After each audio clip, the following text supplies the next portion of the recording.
Monday, April 16th of 2007 started out like any other spring day on the Virginia Tech campus in Blacksburg. But 5 years later, we know that it is a day that stained our nation forever. A day when 32 members of the Hokie community were murdered, and at least 17 others were wounded in 2 separate attacks that together make it one of the most deadliest shootings in our nation's history. It was a day that shocked and indeed horrified us all, and for the families of the victims, it was the worst day of their lives. As a nation, we united to share in this grief. Letters of condolences, including one from Rutgers University, poured in, and students from New Jersey to the West Coast all shared in the sentiment. Today, we are all Hokies. And while we can share in the grief, we cannot possibly understand the depths of the grief felt by their beloved families. As a father, I know there can be no greater loss than that of one's child.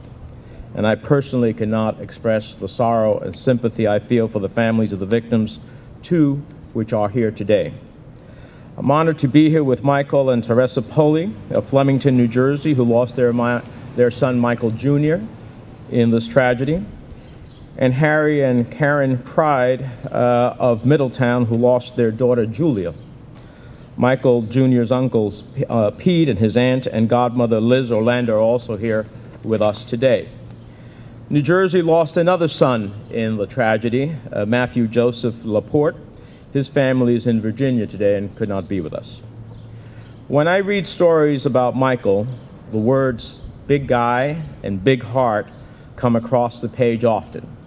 In the classroom, Michael was a model student who was a couple of weeks away from getting his bachelor's degree in biology with a minor in biochemistry. On the field, Michael was a competitive athlete who liked contact sports, and for 2 years he played midfield for Virginia Tech's club lacrosse team. His coach remembers Michael was a very happy person with a great sense of humor. Michael was known as a friend to everyone. A teammate of Michael's at Hunterdon and Central wrote on a tribute page, "You were the first person to introduce yourself and make me feel at home." Julia Kathleen Pride's passion for the environment was deep and unwavering. She not only wanted to change the world, but she was actually working to do just that. She traveled to Ecuador and Peru to research sustainable agricultural practices. She fought fires in Arizona as a certified wildland firefighter. She even worked on a restoration project here in the New Jersey Pine Barrens. And at Virginia Tech, where she was pursuing a master's in biological systems engineering, Julia urged the university to start recycling the food from its dining halls as compost. Julia's been described as a young woman whose commitment to helping her causes and her friends was infinite. When you hear about Michael and Julia, about their full lives and limitless potential, it's natural for us to be tremendously sad and also angry about the events that took place that day. The Virginia Tech gunman was able to purchase not 1, but 2 handguns, despite the fact that he was determined to be an immediate danger by a Virginia special justice.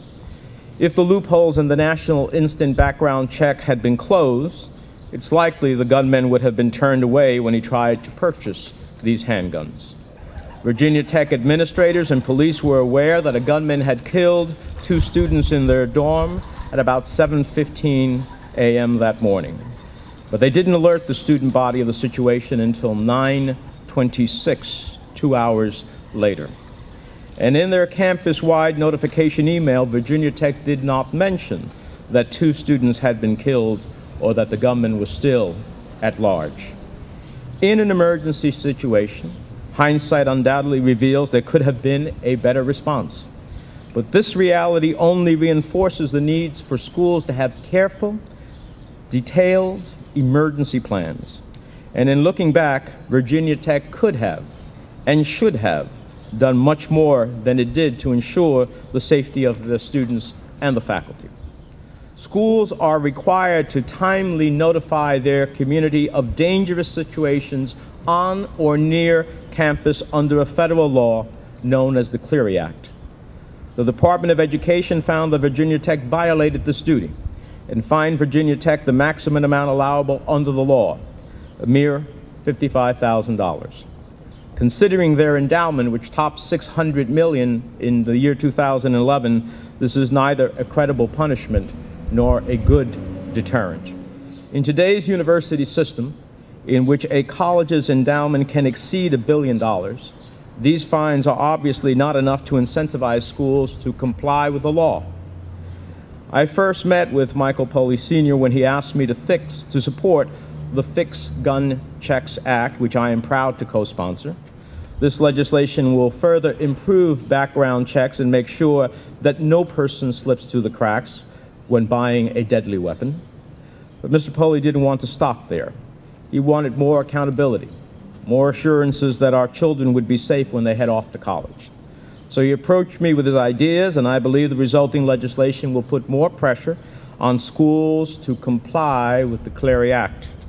On the 5th anniversary of the Virginia Tech shootings, it's time that we give the Clery Act some teeth. I'm proud to stand here with the Poley and Pride families to introduce the Michael Poley Jr. Campus Emergency Alert Act. The legislation gives the Department of Education authority to issue fines for those who are not in compliance with the Clery Act that are up to 10% of the funds that the institution received from the federal government in the preceding year. This percentage will not include the funds that are given to these institutions by the agency for direct loans to students and therefore will not affect student aid. I believe the fines imposed under this new system would send a strong signal that protecting our children is of utmost importance. This is not aimed to punish simple, honest mistakes made by schools seeking to comply with campus security laws. This is about punishing egregious violations. It is a statement that the worst violations of the Clery Act merit more than a token fine. And we have to be able to trust our schools to protect our children as they embark on their journey to find their own place in the world. Mike, I know I am not alone in thanking you for your tireless advocacy work on behalf of the 32 families and for championing this legislation. I look forward to working with you and the Pride family to ensure its passage. And before I turn it over to Michael Poley Sr. to say a few words, I'd like us to take a moment of silence to remember the 32 lives we lost 5 years ago today.